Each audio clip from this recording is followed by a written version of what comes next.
think it's wonderful that we have the Louis Rudin Way in New York as a street, but even before there was a street, there was the Lou Rudin Way. Because of Lou Rudin, New York City's future is as bright as it's ever been. People love to visit New York. People love to live here. It's where young people want to be. It's where foreigners want to be. It's where I want to be. All of New York was his backyard. He didn't own a house in the country. His lawn was Park Avenue. The concept and the feeling of New York was something that just, I think, dominated his life. He loved the city, he understood it, he understood the uniqueness of it. New York City is a place you either love or you can't deal with. And Lou was one of those people who just loved it.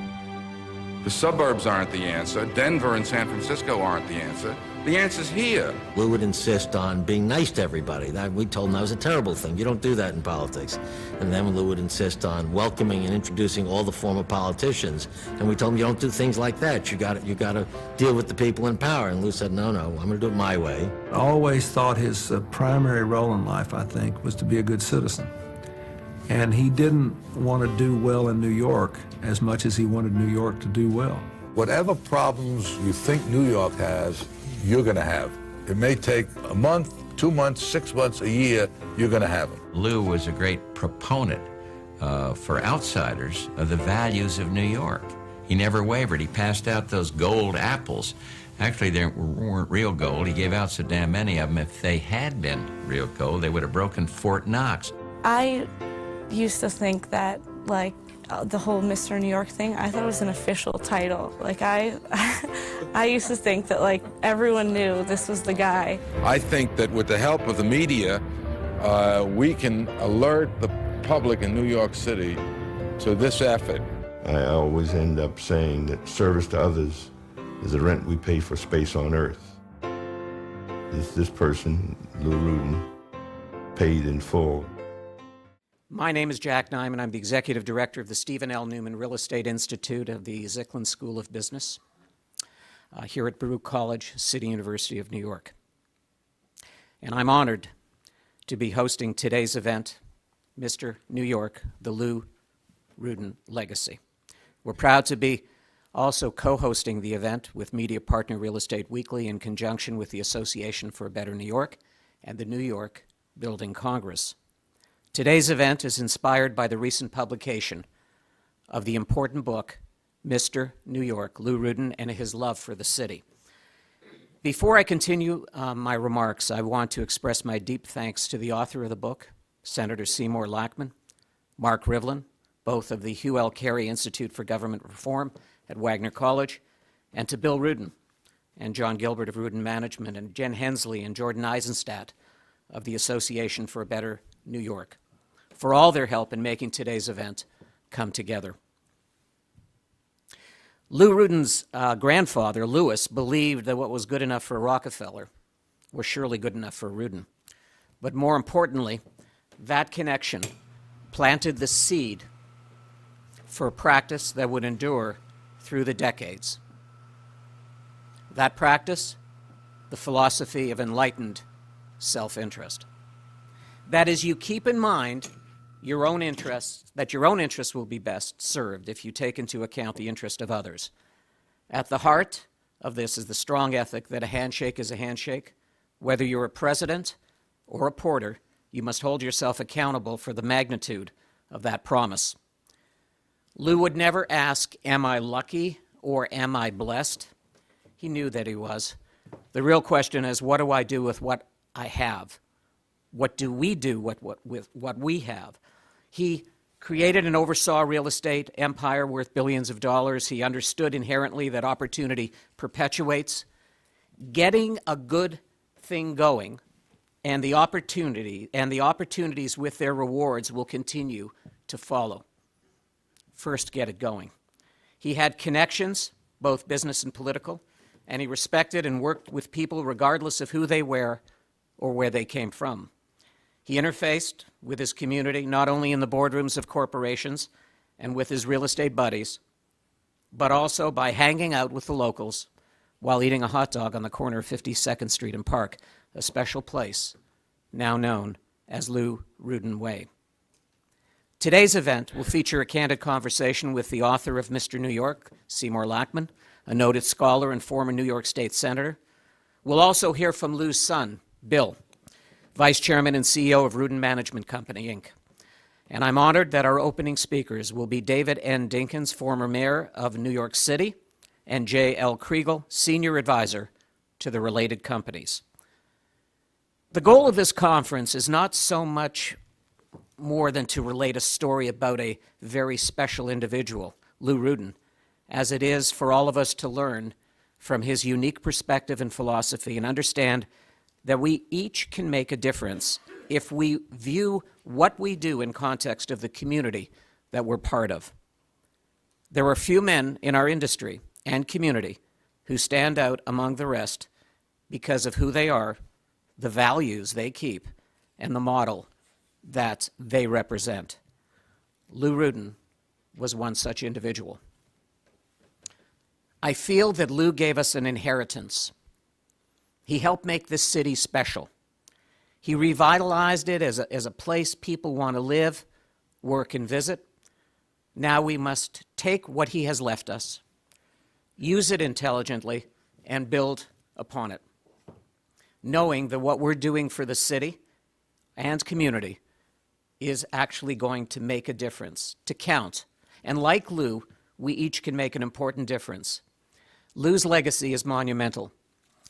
His list of lifetime accomplishments is more than admirable, starting with the creation of the Association for a Better New York, a coalition of business, labor, nonprofit, and political leaders that has been an important advocate for the economic and cultural vibrancy of our great city since 1971. Then there's Lou's courageous maneuver to save the city from insolvency in 1975. With New York facing possible bankruptcy, he persuaded his friends and other developers and corporate leaders to prepay $600 million in property taxes, enabling the city and his friend, Mayor Abraham Beame, to avoid fiscal disaster. The idea of a leader in the private sector crossing the line to help the government at a time of need today sounds like pure fiction. But nothing rivaled Lou's love and commitment for his city. He knew that for his family's holdings, he had to keep the city going, but he knew also that the city was the lifeblood of everything that we do. And as his son Bill has said, and I quote, "My father loved New York, and he wanted to reward New York for what it did for our family." It was as simple as that. In addition to his position as a true icon of New York City real estate, Lou Rudin popularized and helped organize the citywide running of the New York City Marathon. He helped to bring U.S. Open tennis to Flushing Meadows. He helped secure landing rights for the Concorde, adopted a Bronx school, helped to spearhead the I Love New York ad campaign. I'm proudly wearing a pin from that campaign. Pinned golden apples on the lapel of every person he came across, from CEOs to cab drivers, and helped to pay for bulletproof vests for the New York City Police Department. He served on countless boards and associations, donated generously, supported the arts, promoted his love of golf to those who might never have a chance to tee off. This is only a small part of the true phenomenal force for change that Lou Rudin represented for New York City. Lou was and is a model for me personally, and he should be for all of us, because he did it with honesty, integrity, and most importantly, love. Whenever I think of Lou, I ask myself, what did I do for New York today?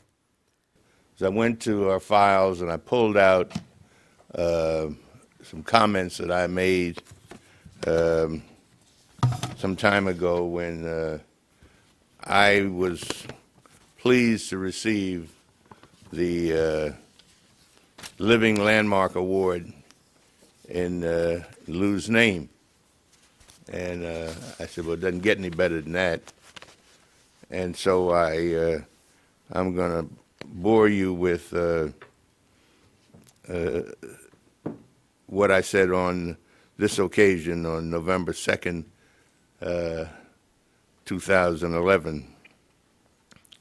I started out by telling a story. There was a flood in Johnstown, Pennsylvania in 1889. Now, this really happened. I'm not making this up. There was a dam above the town, and it gave way and waters came down 20, 30 feet high, and a lot of people lost their lives. There was a wooden railroad trestle, and some thought they might be saved. They clung to this trestle, but friction caused a fire, and they too perished.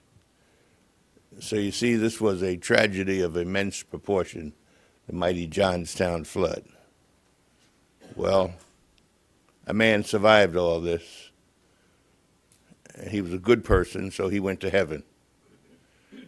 Found out that it was a custom in heaven that when your turn came, you'd come forth and tell of a momentous event in your life. He was confident that in seconds, everybody in heaven would know who he was, for after all, he had survived the mighty Johnstown flood, this tragedy of immense proportion. His turn came. He strode down the center aisle toward the lectern, confident that he'd be a hero in heaven in a matter of seconds. An angel reached out and touched him on the shoulder and said, "I think you should know that Noah is in the audience." I understand that, but you have already heard from Noah, and there's little that I can add. But I went on to say on that occasion that receiving the Living Landmark Award is at once a proud and humbling experience for me, because it's given in the spirit of a landmarks conservancy, and because it is given in the name of one of the finest men I have ever known, a true Noah, Mr. Lou Rudin. I've always looked upon Lou as a brother, and my bride Joyce and I consider Uncle Jack and Billy and Beth and the kids to be part of our extended family. Lou's family is an important and essential part of his legacy to our city and its people.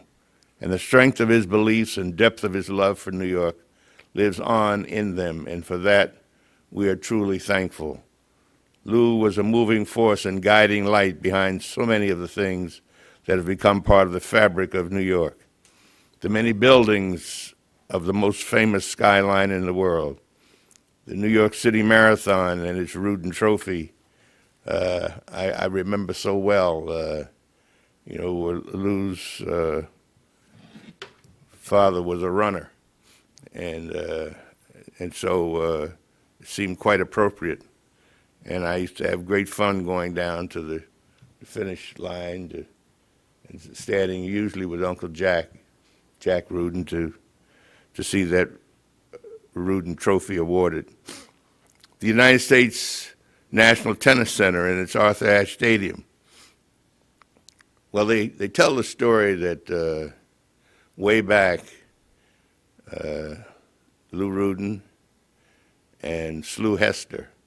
Slew Hester was from Mississippi and was the president of the United States Tennis Association, and they were looking for space where they might locate the National Tennis Center, moving from Forest Hills, which really was not sufficiently large. And they tell me that in this helicopter, they looked at it, that's it right there. But at any rate, the history is that we did move there. This was before my time, but I was pleased to be mayor when we were able to enter into a 99-year lease with this space for a stadium that the city did not pay for, did not build. The United States Tennis Association did. And to this day, there are people who think that that was not the case. But it happens that it was a political year in '93, and my opponent made much of the fact that I was giving away all this city money for this tennis stadium, because first of all, the mere fact that I like tennis was a negative. When unfortunate occurred and Brian Watkins was stabbed in the subway. He was from Utah, and he was with his mother and other members of his family, and they'd come from the U.S. Open, and he was stabbed by a mugger attempting to take his mother's pocketbook. Now, if he had been coming from the Garden or almost anywhere else in the city, it would have been a tragedy, to be sure, but he was coming from the U.S. Open, so that meant it was Dinkins' fault.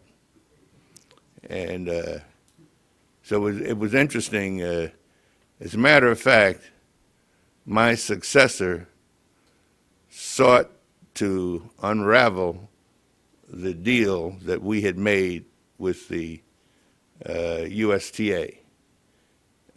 After I'd left office, he summoned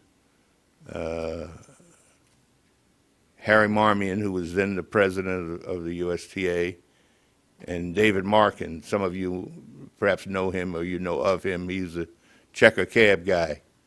And he was a tough cookie. I had to personally negotiate with him his insistence on a flyover penalty provision so that were planes to fly over during the course of the tournament, that 2 weeks, the city would have to pay to the United States Tennis Association a penalty.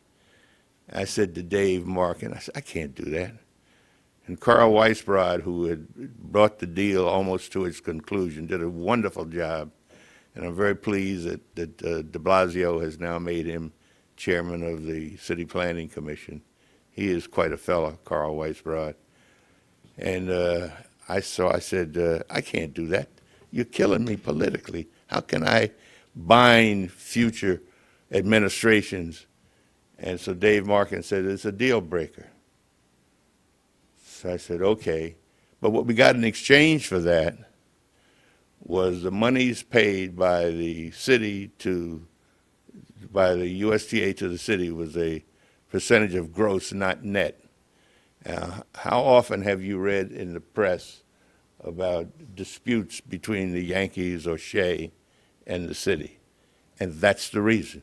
So we came out not bad. And incidentally, it has never, ever cost the city 5 cents, ever in all these years. And Mike Bloomberg says it's the best deal in the nation for a municipal stadium. But Lou Rudin was really a part of that.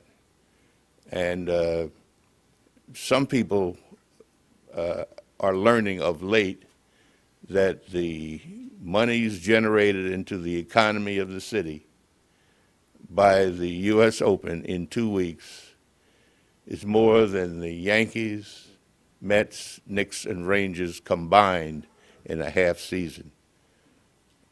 The number is something north of $700 million.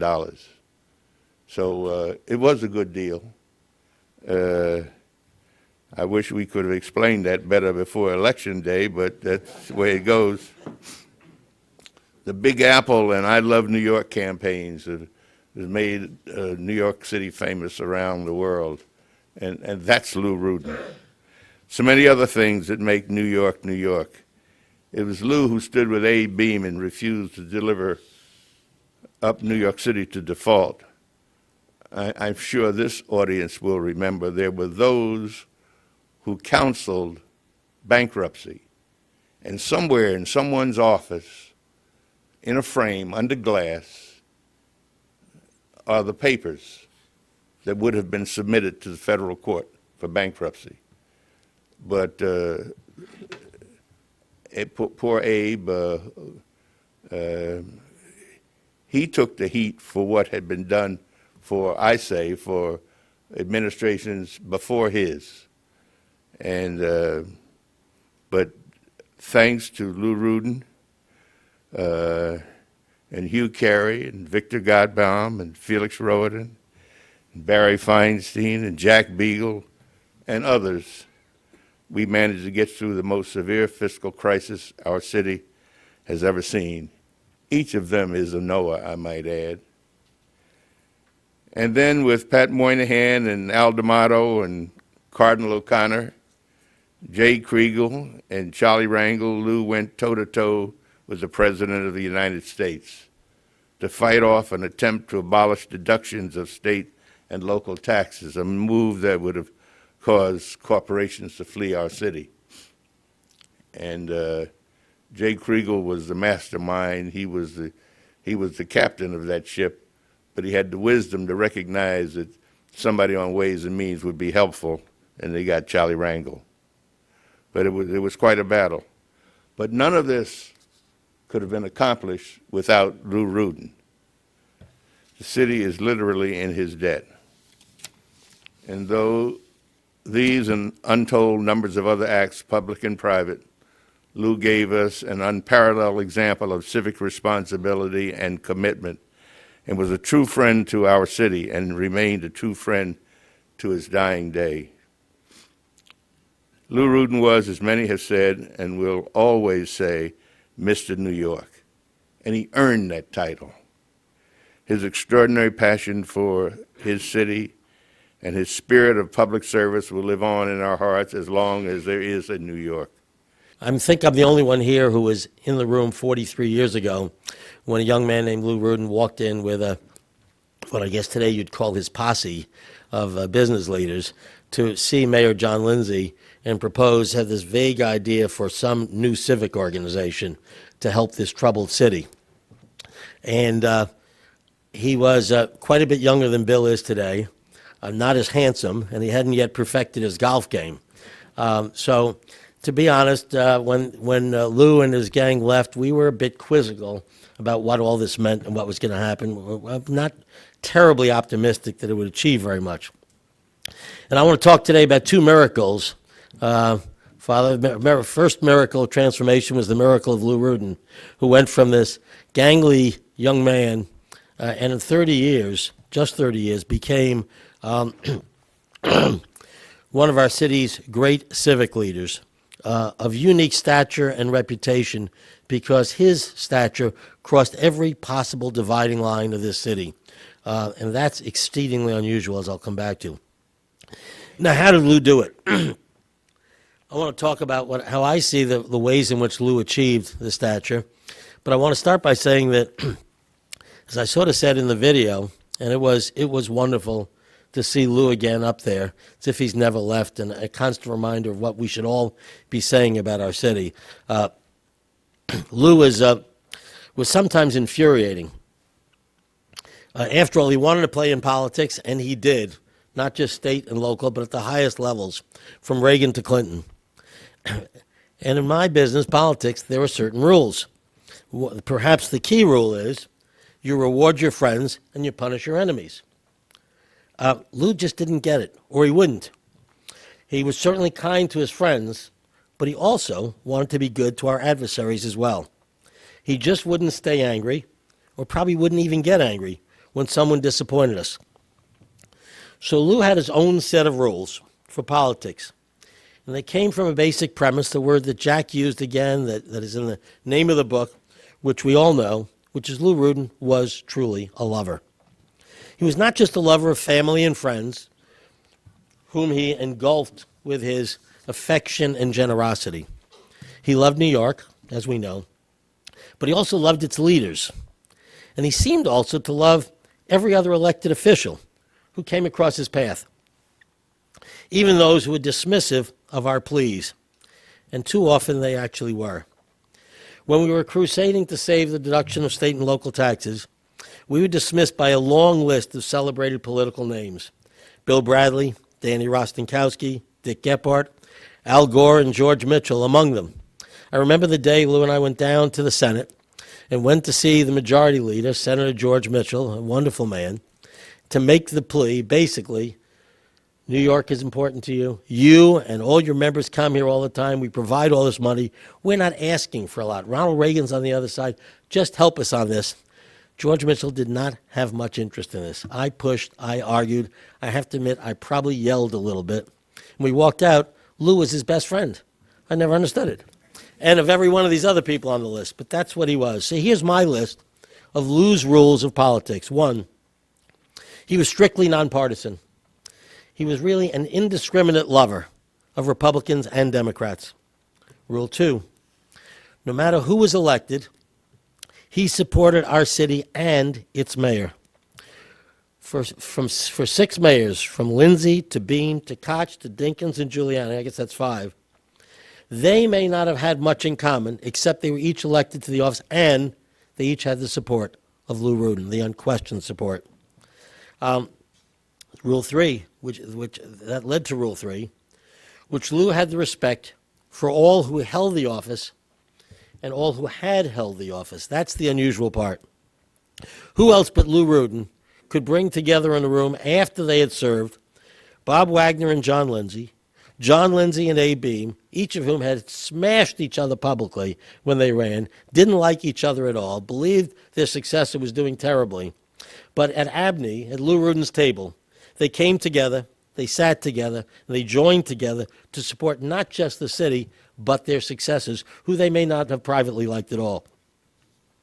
And that led to the already stated Rule 4, never get angry, feel aggrieved, take it personally, or seek retribution.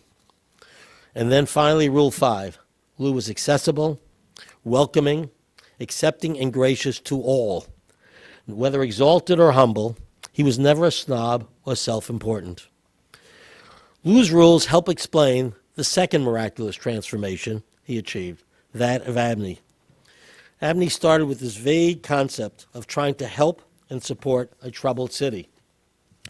But it has become, in Lou's 30 years and now the 40-odd years, one of our city's and our nation's most influential civic organizations. Now, there are many clubs in New York. Most of them are targeted. Some of them are even exclusive. From Lou's beloved Deepdale to the Century, the Metropolitan to the Lynx, the Yacht Club, and the Harmony. But Abney was and is today Lou's club, an inclusive gathering of those of goodwill, male and female, black, white, and Hispanic, business, labor, academic, religious. It is a club of all of those, all of us, whose paramount motive, like Lou's, is the welfare of our city. All of us who are willing to act as cheerleaders and boosters, not as critics or self-interested advocates.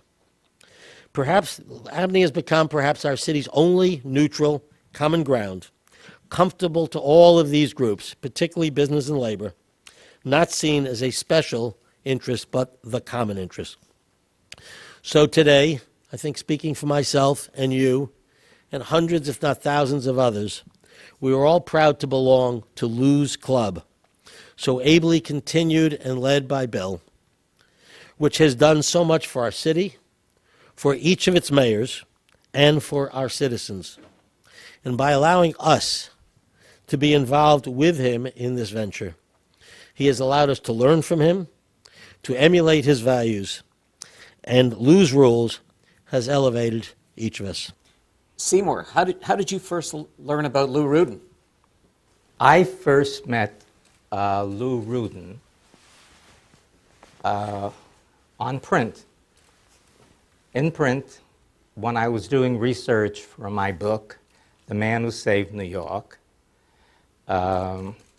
dealing with Governor Carey and the almost bankruptcy of New York during the fiscal crisis of 1975. Since I was concentrating on Carey and the people around him that Mayor Dinkins had mentioned, I was more concerned with political leadership and more concerned with the interactivity on the federal, state, and city level. And I did not concentrate that much, I must admit, on the civic leaders in the city of New York. But he was always in my head, just as there were 2 other people in my head as well. And it reached a point when I thought I would do a monograph from the Carey Institute about Bill's dad, Lou. And as I did with someone else I had not mentioned. And I received a call from Bill. And Bill said, you know, I read the Carey book. It's an excellent book, but there's one key person who does not get his due. And I said to Bill, I know who it is. It's someone called Lou Rudin. This is a man who was very unusual in civic life and political life. And I speak from a background of both. He never, ever promoted himself. And he was known because of his promotion of the city of New York. He was low-key, he was modest, he became a leader because he wanted the city of New York to grow and prosper, and all people in the city. Why did you choose Bill Clinton to write the foreword of the book? I knew that Bill Clinton was very close to Lou. In fact, when Bill Clinton was elected governor of Arkansas, I think he was 32 years old, and he was one of the very first governors in America who supported Lou Rudin and who supported David Dinkins as elected officials in terms of the issue of elimination of state and local taxes, which was in President Reagan's, one of President Reagan's major efforts. But Lou realized that what it would happen in New York if this occurred. It would be a disaster. A disaster not only for business, but for workers, commerce in general, labor unions and officials. And I must be very honest with you. It wasn't I who contacted Bill Clinton, but it was Bill Rudin, remembering his father and the relationship that grew, that became a very, very special relationship till the day he died, when Bill and Hillary Clinton were at his bedside. This question, the next question I had really is of both Bill and you, Seymour.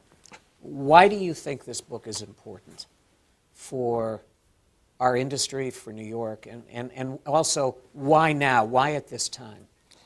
Okay. And Bill, I'd like you to contribute to that as well. As a former public official, I think that many New Yorkers have an erroneous impression of what brings about change and positive change. Politicians are always being condemned or commended, and I have had both during my lifetime as an elected official or as an appointed official, as president of the Board of Education.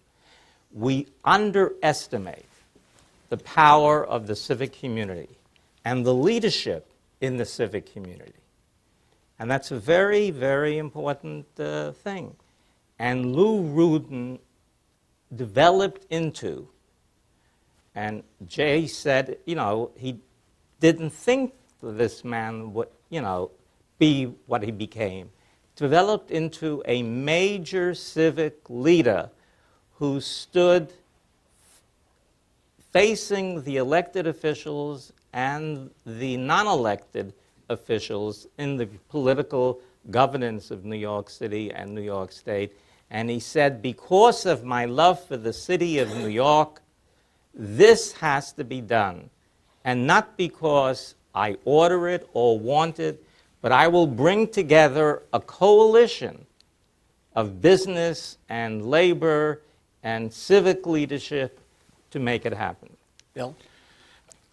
What Seymour talked about, before I read the Governor Carey book, and I thought it was fascinating, but it jumped out at me that there was not a discussion or reference broad enough to talk about my dad, and we got into Seymour took my call and was, well, I'll make an addendum, and I started thinking about it. He said, when we do the next public, next printing, we'll add a a chapter or something. I said, well, you know what, we had done the film about my dad, which you had seen there, and that took a long time to create.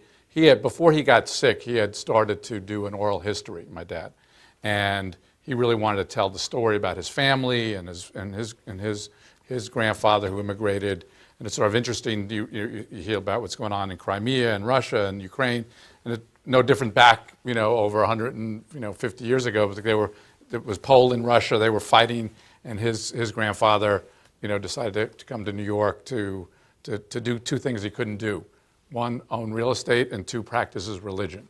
And because he was Jewish. So there were just so many stories. So we got part of it done in the movie, and then after reading the book, The Man Who Saved New York, I said there are so many other stories, the U.S. Tennis Center and the marathon, and on that you'll read about in the book. And I think it was important because our city, and so we started this conversation a couple of years ago, and we knew that the city was heading for a transformation from the Bloomberg administration to whoever was going to become the new mayor, and it was a different dynamics. If Michael Bloom, my dad, if he came back today and looked down, he would be so thrilled about where the city is today and all the things that he talked about. For the young people, foreigners, the diversity. That's what he really believed in. And Mayor Bloomberg was, almost like a disciple from how my dad thought about things. If you listen to my dad's speeches and you listen to Mayor Bloomberg's speeches, he got it, that you had to bring people together, you had to create jobs, you had to deal with social issues, you had to deal with housing, you had to deal with income equality, you had to deal with education. And we were going through a transition, and didn't know who was going to be the mayor. And I thought there were just so many lessons, that were applicable back to when my dad was working so hard, that it would be a sort of a primer for all the different candidates. It would be great for them to understand, and I'm sure a lot of them knew what, sort of the history, but when you start digging back and looking at all the different things that they and Jay and all the contemporaries, Al Marshall and Walter Wriston and Felix Roy, and you go on the legendary, the Jack Beagles of the world, all those people, it was, everybody had to come together, and it was under a crisis mentality that forced people, but then they created this public-private partnership that was, I think, a roadmap for, solving problems for the future. So that's why I thought it was important to talk about the book. Read the book. Jack, as Ken Langone said in an interview that I had with him, the apple doesn't fall far from the tree. That's true. So the traditions are being continued. But the dynamics are a lot different. I mean, today, there is a lot more civic engagement. There are a lot more, different type of organizations that are already in place, whether they're related to pro-business or pro-labor or there's a different environment, and everybody's much more sophisticated.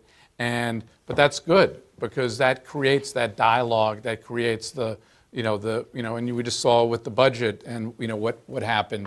And so I think it's important to sort of look back in history and sort of relate to a different audience to what's gone on. When Mayor Dinkins was talking about the tennis facility and the fact that it was really funded outside of government, immediately I thought of public-private partnerships and what the future of that is. And I'm wondering, Bill, what's your take on a key message that the government and the real estate industry can learn from what your dad did? And Seymour, maybe you have a comment on that as well.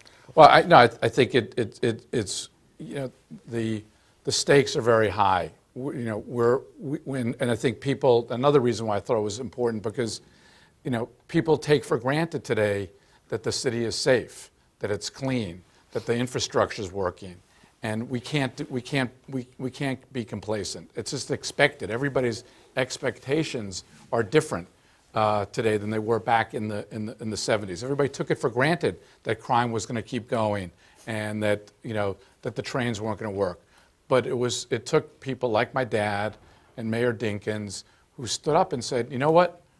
That's not the status quo. We can fight the reality, and we can fight the perception, because the perception was also Johnny Carson every night, slamming New York City, right, and Death Wish, the movie, and go on and on and on. And today, what do we have? We have a robust film industry. That's another thing that we talked about that nobody remembers. It was my dad and Marty Bregman who went to Mayor Beam and said, you need to create a film and TV department and promote and attract and get movies to be and TVs to be shows to be made in New York City and create jobs. So you have literally billions of dollars and hundreds of thousands of jobs that are created from the film industry. But it also sends a message throughout the world, whether it's Sex and the City or Friends or, How I Met Your Mother or whatever the show is, the whole perception has changed. That has been a true benefit for tourism for New York City. Bill, your dad believed in enlightened self-interest. What does that expression mean to you? Well, I think he was scared. I mean, it was interesting. I never heard that story before from Jay. I gotta get a little bit more download from him that that they walked in there and the people at City Hall sort of were a little skeptical of what they were trying to do, and I think they quickly learned that they were serious and that they were there to help. And I think every mayor since that point in time has reached out and worked with my dad and Abney and myself, and we don't agree with every every mayor and every governor and every president, but I think they knew that my dad stood up for and Abney stood up for what was best for New York on a macro level, and the fact that he would never take no for an answer. My dad would always keep moving the ball forward, and as Jay talked about before, was very focused on doing the right thing. And so his legacy is important to talk about because it relates to, again, as I talked about before, to everything that's going on today.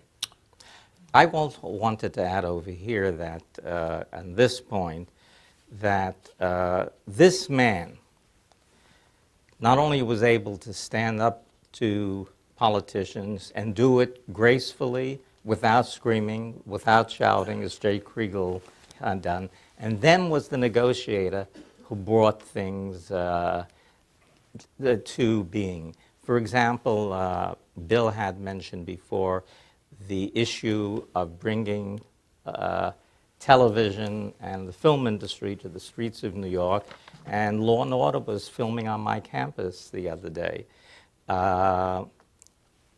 Bregman and Mayor Beam got into a terrible argument, but fortunately, Lou Rudin was convinced to go to the meeting. Now, Mayor Beam didn't like the idea of Pelham 123 coming into New York and all the movie theaters because of the image of New York and crime, etc. Right.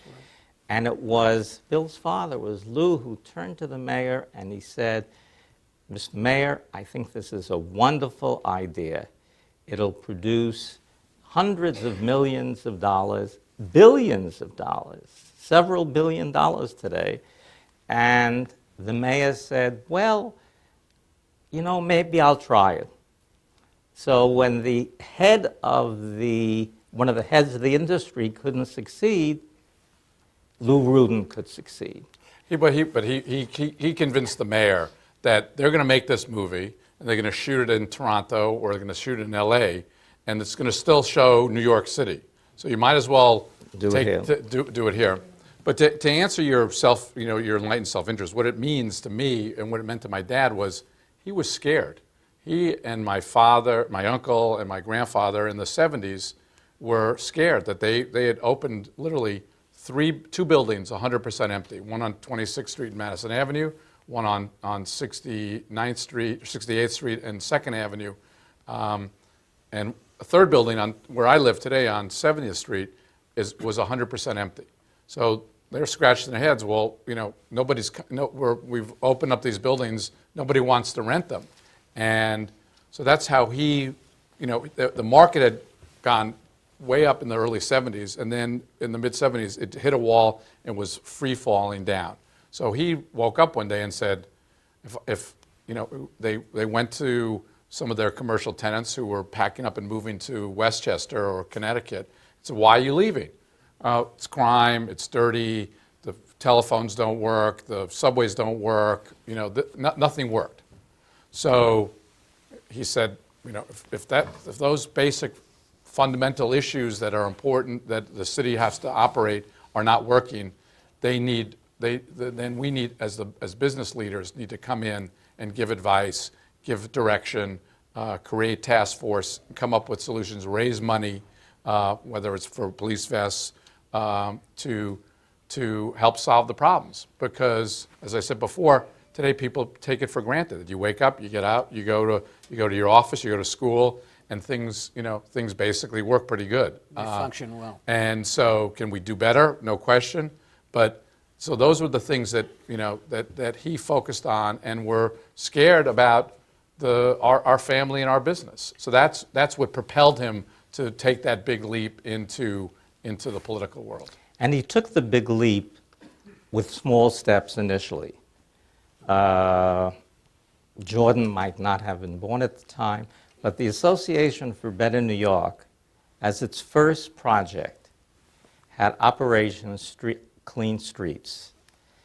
It said to its members, the leaders of finance and industry and real estate in New York, if we mean business, we have to start in the streets of New York City.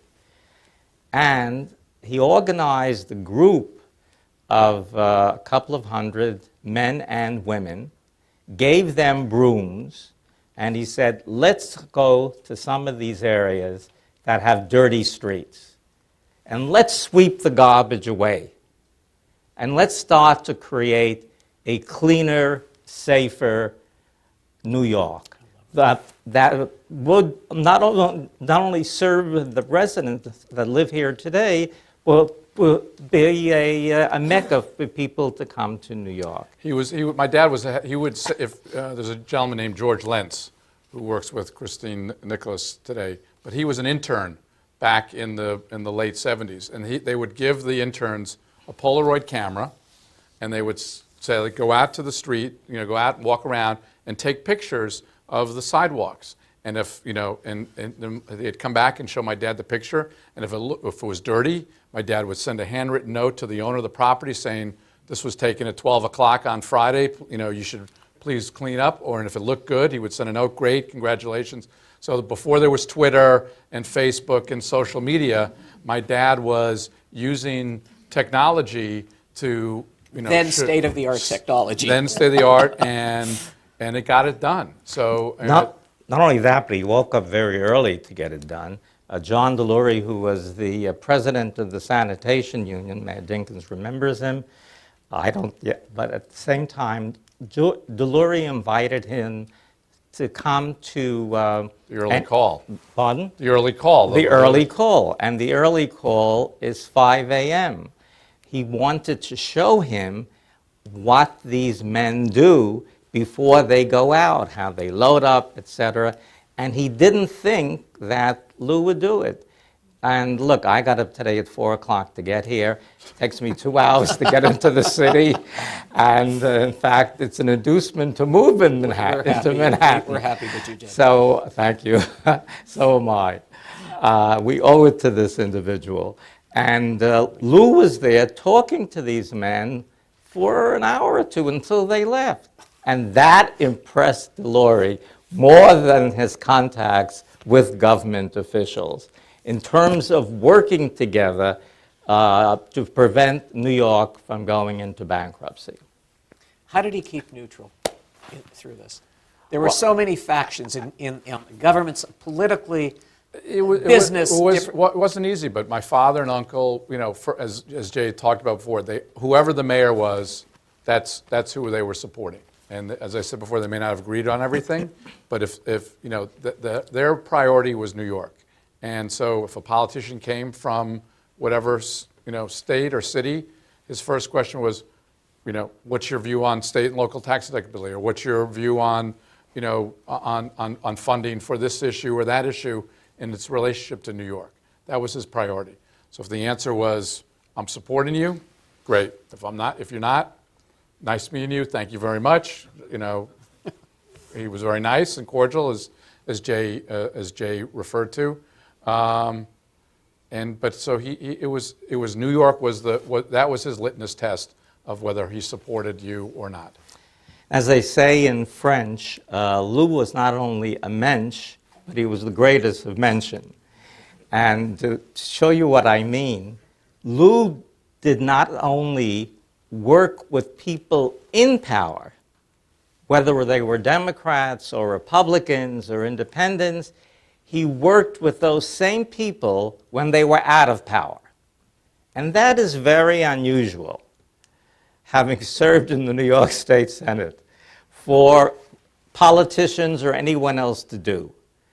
I saw a picture that is now in the book where Lou Rudin is there in the picture with Mayor Dinkins and Mayor Koch, Mayor Beam, Governor Pataki. These men, except for Pataki at the time, were all out of power. And he treated them as friends and as equals, regardless of political association. And that is the meaning of being a mensch. I mean, I just took it. I just thought that's the way it was. I mean, we'd go to PJ Clark's on Sunday afternoons, and there'd be a constant flow of different people, whether it was in politics or sports or entertainment or just his buddies, his golfing buddies. It was just it was the equivalent of the Algonquin Round Table, but at PJ Clark's, and he just loved. He loved the schmooze. He loved talking. He loved the interaction, and there was no subject that was taboo. It was a broad range of different issues he would just love that interaction and talking to people.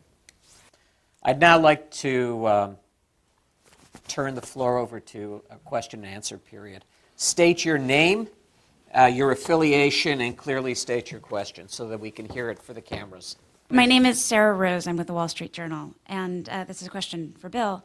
When the St. Vincent project opens and is fully functional, you said next year, what's next for Rudin Management? Where are you looking to invest? There are more players in the market than when your dad was building New York. There's a lot less space. Where do you see Rudin Management going? Well, we constantly reinvest in our existing portfolio. I mean, the good news is we've inherited this incredible portfolio. The not so good news is they're getting older, like all of us. So we just finished a major project that I'm sure Mayor Dinkins is happy it's almost over at the building that he lives in, where we totally took a 1960s white brick building, and because there were some issues with the brick being over 50 years old, we had to remove the brick. We could have just replaced it with the white brick, but we went out and found a different type of system, a terracotta rain screen wall that was applied to the building. We were redoing the gardens and the driveway. Unfortunately, we ran into some weather issues this winter, but very soon we'll be opening up the lower part of the area. So we're constantly reinvesting in our existing portfolio, and in terms of what else we're looking for, we're always looking at different opportunities. It's obviously a much tougher environment. There's a lot of capital, but we keep our eyes open all over the city for opportunities. Matt Chabin, New York Times. You were speaking about St. Vincent's. There's been a lot of talk about inclusionary housing, mandatory inclusionary housing, where every developer in the city ought to build some percentage of the units affordable. I don't believe any are at St. Vincent, so using that perhaps as a test case, could you, if so, what would you need to change in order to do 10, 20% affordable? And if this isn't the solution, what do you think is? Well, I think our project had a lot of unique attributes to it that because of the bankruptcy and the other requirements that were imposed upon us in terms of the landmark issue, the requirement that we find a substitute healthcare provider. We bought the O'Toole building as part of the bankruptcy out of bankruptcy. We bought that as part of the of our purchase, and then took that building and the land and donated it to Lenox Hill Hospital, North Shore LIJ, in addition to $10 million to help underwrite their renovation. So no other project in the city of New York had that kind of requirement up to this point. We also agreed to redo the park. We also had educational components, and before we even went through ULURP, we helped facilitate a deal to create a pre-K through 5 school at the Foundling Hospital. We put that deal together. So there were a lot of public benefits that we believed that we brought to the table during our very intensive and open and public process, and plus the purchase price and funding the creditors, the secured and the unsecured, significant amount of the money that was owed to them out of the bankruptcy.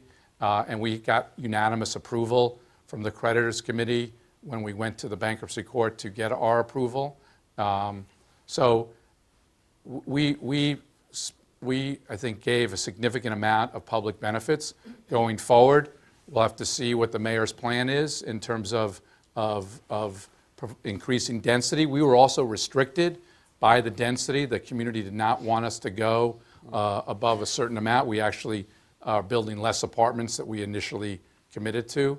So in the totality, we think we gave a significant amount back to the community. Right, and I'm not trying to suggest that you were. I'm just trying to get, there's clearly an affordable housing crisis, so how do you make it work on a site like St. Vincent's? Do you not build it? Do you give other less benefits, or is there a different solution? I think each development has its own particular characteristics. Another key fact that really hasn't come out was that this building is now back on the tax rolls, and we have no tax abatement.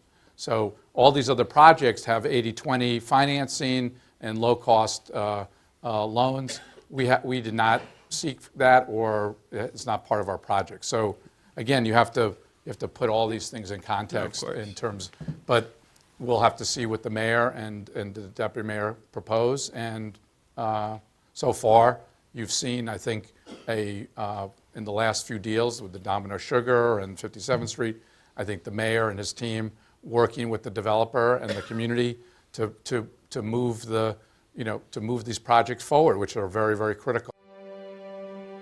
What a remarkable American he was. We need more citizens like Lou Rudin. The citizenship is what makes this country grow. And you know, yes, it's important who's the president is, it's important who's in the Congress, but the fiber of a free society is always the citizens. How vigorous are they? How dutiful are they? How much they care about things that go beyond their day-to-day concerns. And of the hundreds, indeed the thousands and thousands of people I've personally known in my public life, Lou Rudin's right up there at the top.